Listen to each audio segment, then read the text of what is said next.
Hello everyone, it's a privilege to be able to speak to you today at the 2022 PR Summit in Romania. I'm Alicia Solanki, I'm the Managing Director of Client Experience here at Ketchum in the UK. In this presentation today, I'm going to take you on a whistle-stop tour of 5 macro trends that I think brands need to think about and navigate as we make our way through the turbulent year that is 2022. I think it's fair to say that the world is spinning on its axis faster than ever before, with change afoot everywhere we look, domestically in our own countries, but also across the continent of Europe and indeed the world. And with that comes a number of different symptoms. Consumers have become accustomed to volatility in many areas of their life. It's become hard to plan too far ahead without fear of disappointment, and that's leading to huge apathy, which is hurting brands in some industries like travel. Consumers are also bracing themselves for price shocks, from food to energy bills to the cost of living. Events happening on the world stage are causing huge disruption to our supply chain, which is putting brands in a really precarious position. And that means amidst all of this chaos, change has become our only constant, the one thing we can all be confident about. But this is a hard position for brands to maneuver in. It makes communications impossibly difficult because positive brand messages need to be conveyed sensitively and with the right framing and contextualization. The margin for error, therefore, from a communications point of view, is going to be really slim in 2022. At the same time, these local and global events have intensified consumer wants, needs, and expectations, sending them soaring to new heights. These same consumers are seeking more reassurance, more value, and better experiences than ever before from brands, governments, stakeholders, and everyone in their ecosystem. And as this graph shows, in post-pandemic times, brands have become the most trusted institution, overtaking governments and even NGOs. Now, this puts brands under immense pressure, but it also provides infinite possibilities. And it's what I like to call sending the expectation economy into free fall. Now, as this quote testifies, it's always been about ever accelerating expectations for consumers. So imagine that, but hyper fast, supersonic, and that's going to be 2022. So for me, acceleration has become the norm. It's all around us, it's everywhere. And that's the jumping off point for my presentation today. Right, on to some of those trends now, and I've identified 5 that I'd like to run you through today. All of these trends evidence why I believe the expectation economy is going into freefall and how brands might capitalize on this to win big with consumers and stakeholders in 2022. So first up, going beyond green, the need for an integrated approach to sustainability. Now, in the past, brands would just slap a sustainable sounding label on their products so they could plausibly claim that they were a sustainable brand. Fortunately for the planet and for consumers who don't like being duped, those days are officially over. Regulators and investors are now scrutinizing brands on their compliance to sustainability claims, while media are calling out brands for greenwashing. So in a nutshell, 2022 will see the palace guard awake, and brands will need to ensure that any sustainability claims they make are verifiable as they become the norm. And the quote on this slide summarizes perfectly why this matters when we really think about the role of purpose in our communications. And if you still weren't convinced, then know that 90% of Gen Z, this really influential cohort of consumers, say they are more willing to purchase products that they deem beneficial to society. So in my view, this isn't optional for brands. It's an absolute must-have for them to succeed. And these expectations of going beyond green will heighten as we move through the year. So what's our first example then? Well, this one's courtesy of Nespresso, and it's called Made with Care, a real movement showcasing the real deep human care that goes into every cup of their coffee. It's a stunning concoction of beautiful film, high-profile faces, and a really philosophical stance on what is care. And what I love most about this example is the way in which Nespresso has thought about ways that it can integrate sustainability efforts into its entire customer experience, therefore recognizing the need to create sustainable experiences and adopt solutions into the full brand life cycle, helping customers become sustainable by default. So from coffee to cupboards, my next example is from the beloved IKEA. Brands must figure out how to make sustainability much more mainstream for everyone to get involved with, because all too often the eco alternative is always the more expensive option. But the fact is, wealthy consumers are the least likely to go green, which is why in 2022 and beyond, it's time to truly democratize access to sustainable products and services to take advantage of this expectation economy. So the message here is go big and go green, and IKEA serves up an absolute masterclass in this. So what do? They created a cunning campaign that would bring that to life, not just for IKEA stakeholder audiences, but in a way that would reach and engage their customers first and foremost. And their aim was to communicate the brand's efforts to take circular consumption truly mainstream. And in its efforts to do that and to improve their sustainability, IKEA has created disassembly instructions for their most popular furniture. These guides are available online on the IKEA UK website for 6 of their most popular products. Here you'll see the Billy bookcase, and they're in the style of their instantly recognizable pictorial assembly manuals. So by making it easier for people to disassemble their products, it's going to make it easier for customers to pass on their products by repairing, reusing, reselling, and or recycling them. And I just love this idea because the barrier to entry on green, on sustainability is so unbelievably low. Okay, so the next trend I'm calling is activism at source. The pandemic altered so much of the world, but here's one thing it didn't change, and that's anyone's mind. Locked in their homes for health reasons, people all around the country, all around the world, bunkered down in their minds as well, hardening their opinions and their preconceived views. Now, this led to polarization on a scale like I've never seen it before. Brexiteers versus Remainers, vaxxers versus anti-vaxxers, take the knee or don't take the knee, Trump against anti-Trump. The list could go on. And what's most fascinating is that researchers have actually found that what the virus did was intensify those brewing societal conflicts, pushing many people from those moderate positions to much more extreme ones. And here are some stats for you. 60% of people say their countries are now more divided than ever before. And in the US, that number rises to 88%, which is alarming. So the reason I've called this trend activism at source is that this climate of polarization has forced brands into stating their position on some of society's biggest issues. But that can't be surface level. Brands need to show that they're all in to support the causes that they so champion. And why is that? Because research shows that 94% of Gen Z expect companies to take a stand on really important social issues, but this always needs to be done in a meaningful way. Black squares on Instagram, for example, if your employee base is lacking in diversity, might not be the smartest way to go, for example. And doing so means that the Twitter activists will find you, as we've seen recently with this gender pay gap bot. So which brands can we showcase here for activism at source? First up, we have Gillette. This time it's not a border wall or a healthcare proposal driving the attitude in the US, but an online ad for a men's razor. But underneath the controversy lies something much more important, signs of real change. So what's this one about? Well, on January the 13th, 2019, Gillette released a new ad that takes the company's 30-year slogan, "The best a man can get," and turns it into an introspective reflection on toxic masculinity, very much of the cultural moment at the time.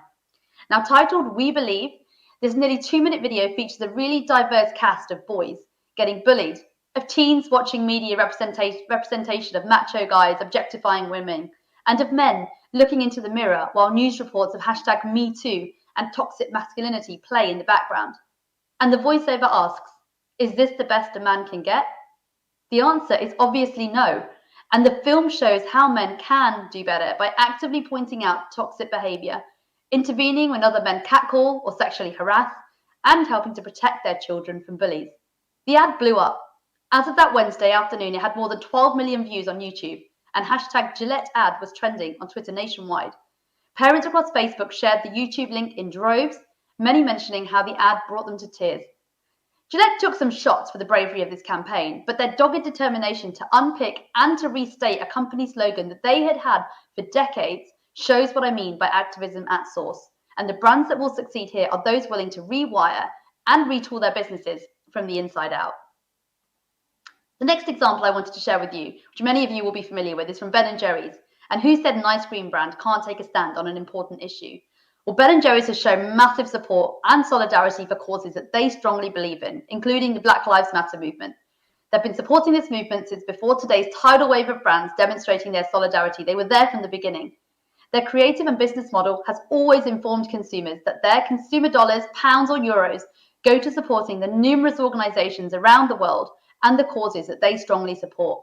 They are really known for naming their ice cream flavors after causes, providing subtle nuance, but managing to get their message across really effectively to consumers. So as you'll see on screen here, this Justice Remix flavor that it called for was about driving change in criminal justice reform, educating consumers on the matter. Ben & Jerry's also blew other brands away with its powerful statement, as I mentioned, on the Black Lives Matter movement, saying silence is not an option. with calls to dismantle white supremacy. Now, on to our next trend. Leaders must lead. Leadership matters, like a lot. COVID-19 brought CEOs into people's home via Zoom, WebEx, Microsoft Teams, humanizing them in ways never before thought possible.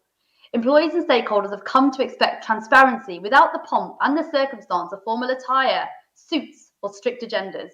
The world realized that it was okay for leaders to also be people, to have some humanity, which has opened opportunities for communications that were previously unimaginable pre-pandemic. Low-cost and DIY videos shot on smartphones, virtual town hall meetings felt really real and authentic, and they're definitely here to stay. So comm strategies that tap into this authenticity will be increasingly important as stakeholders continue to demand access and information well beyond the corporate speak. But at the same time, employees and customers are looking for leaders who can pivot and adapt effortlessly, because the new normal is one where shifting customer expectations, supplier demands, and retailer norms are there to stay. And whether that's changing customer expectations, supplier demands, retaining in constant flux across a borderless supply chain, or traditional sales transitioning to a much more virtual or digital format, always be thinking about that adaptive style. So let's hop on to our first example then. And this time it's Microsoft's Satya Nadella, a really fantastic example of an adaptive leader taking forward a truly adaptive business. Now, you may have seen the news fairly recently that Microsoft announced that they were acquiring Activism Blizzard gaming company for $69 million in what many media commentators at the time called a metaverse bet. With the global gaming industry expected to grow to $218 billion by 2024, it's only 2 years away. This is no fragile bet.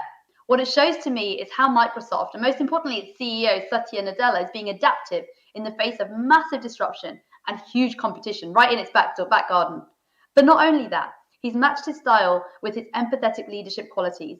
And one of the first things he did as CEO was to flip their vision statement from a computer on every desk and in every home to this: empower every person and every organization on the planet to achieve more. Now, that might seem like a subtle change of language, but the meaning behind that is immense.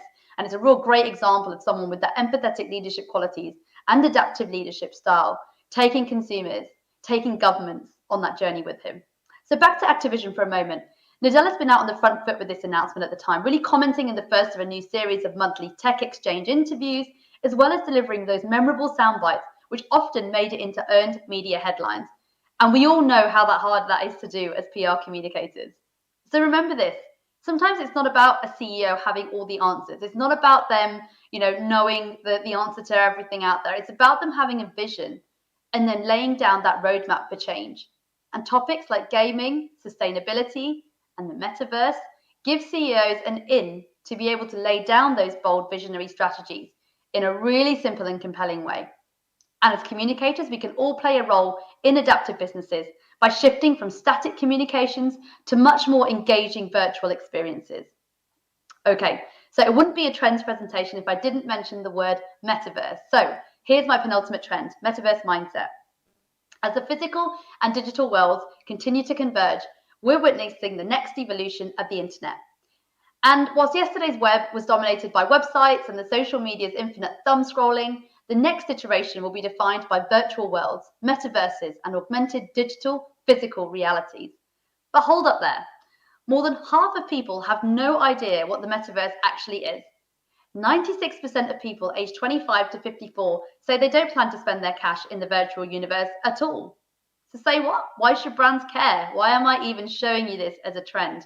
They care because whilst the gaming and the tech companies jump headfirst into the metaverse, other brands on the sideline can actually use this time to get ready for when this becomes much more mainstream. And it will. We know that. Past technologies, past digital innovations have shown us that it will. So in this time, brands should learn to test out digital versions of their products with fewer risks at a time when maybe the spotlight isn't on them so much. Secondly, brands can use this time to start to educate their customers on how the metaverse might benefit them. Remember, this might not be for everyone. And the last thing brands want to do is alienate their customers. So use this time carefully to seed some of that education. And thirdly, they can also experiment with new content forms. So instead of 2D, try creating 3D models of your products, for example, as part of a new and refreshed marketing mix. So there's lots that brands can be doing. And what's clear is that there's huge potential to connect with a new wave of consumers in this space. The metaverse can and will bring a new purpose to brands and understanding its full potential is absolutely critical. Because as physical and digital worlds continue to merge, it's going to bring about immense opportunity. So the first example I want to share with you all is from Niantic. They're the makers of Pokemon Go, if you need a reference point.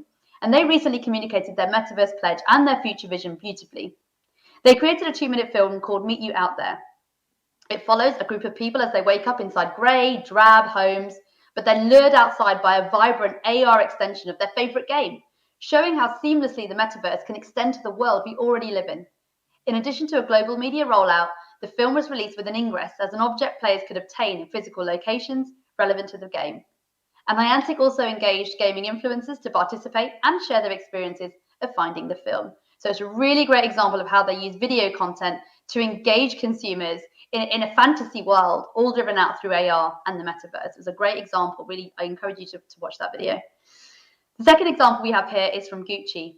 In May 2021, gaming platform Roblox hosted the Gucci Garden, a 2-week art installation aimed at building brand awareness amongst a younger consumer base. A virtual recreation of a real-world installation in Florence, Gucci sought to tell its story ahead of its centenary. And like its real-life counterpart, the Gucci Garden in Roblox offered various themed rooms, paying homage to the brand's campaign whilst transcending the laws of physics. When first entering the area, visitors can view, try on and purchase digital Gucci products to dress their blank genderless avatars in before walking them through their themed rooms. And to ensure that both platform and brand received value from any sale of the virtual clothing, the items were sold via a revenue share model. So this is such a great way of showing your customers you can deliver next level experiences and get closer to them in ways never done before and exploit the full potential of digital. Okay, so on to the last trend of our session. That's one you're all going to be familiar with. You might even be part of the statistic, and that's the Great Resignation. 2021 was the year of the Great Resignation, and businesses are now looking into how to retain that talent in 2022. And as the world enters the pre-post-COVID era, one of the most significant and impactful changes has been the workforce talent drain, aka the Great Resignation. Now, the resignation movement seems to be the strongest within the US and the UK, but it's unclear whether it's being driven by millennials or by boomers learning to live their best life. The full impact of the Great Resignation is yet to be understood, but what's certain is that workers have voted with their feet. So here are some stats to chew on. 41% of workers across the globe are considering leaving their jobs. 77% of millennials are looking to change roles within the next year, and 51% of workers place work-life balance at the top of their list of priorities, and that's over career development. So to succeed in this talent war, companies must reduce their navel-gazing and look outside of their organizations for a much more complete and nuanced understanding of what today's emerging talent really wants and needs. And so I've got a few examples to share with you. The first is from autonomous vehicle company Zoox. Instead of having a standard "About Us" written on their careers page, they've led with a mission that they hope people, prospective employees, are really going to advocate for. It strikes at the heart of what these prospective employees might actually care about in the real world, and so it gives them competitive advantage when people are on the job search. So again, language can play a huge role in how you position your firm as you think about talent. The second is from a DIY retailer called Wix. Their campaign, Period Positive, has been developed as part of the retailer's Balance for Better workstream. And that's one of 6 inclusion and diversity workstreams within the business. And each workstream has an internal group with an established ability colleague network that is focused on ensuring that every colleague's own ability is championed so they can reach their full potential. Sounds simple, and it probably was, but the message it conveyed was progressive and genuinely stand out. And finally, I've also spotlighted EasyJet here, with this recent campaign designed to boost their recruitment drive to attract more diverse candidates. And why is that? Well, because there's still only around 6% of pilots worldwide who are women. The campaign by EasyJet showcases some of the skills needed to become a pilot and challenges societal presumptions about the job. So yes, you can be a mom and you can be a pilot. The new recruitment campaign is part of EasyJet's efforts to find the next generation of EasyJet pilots, with a continued focus on encouraging more women to become an airline pilot to address that gender imbalance in the industry. So as we face into this decade of disruption ahead of us, it's really easy to feel overwhelmed as communicators, and that the pressures of getting it right internally and externally are insurmountable, or that there are communications landmines everywhere that could be triggered if we get a word wrong. But lean into this period of transformation and change. The free fall and the expectation economy will give brands a wide opportunity, a new life, to step outside of their category mold, to go left when perhaps everybody is going right. And so as I close this session, I want to share this quote I've read from Jeff Bezos. See your customers and employees as invited guests to your party, where you are the host. It's your job every day to make every important aspect of their experience just that little bit better. And what I've shared today, I hope, are all thought starters on what that little bit extra just might be.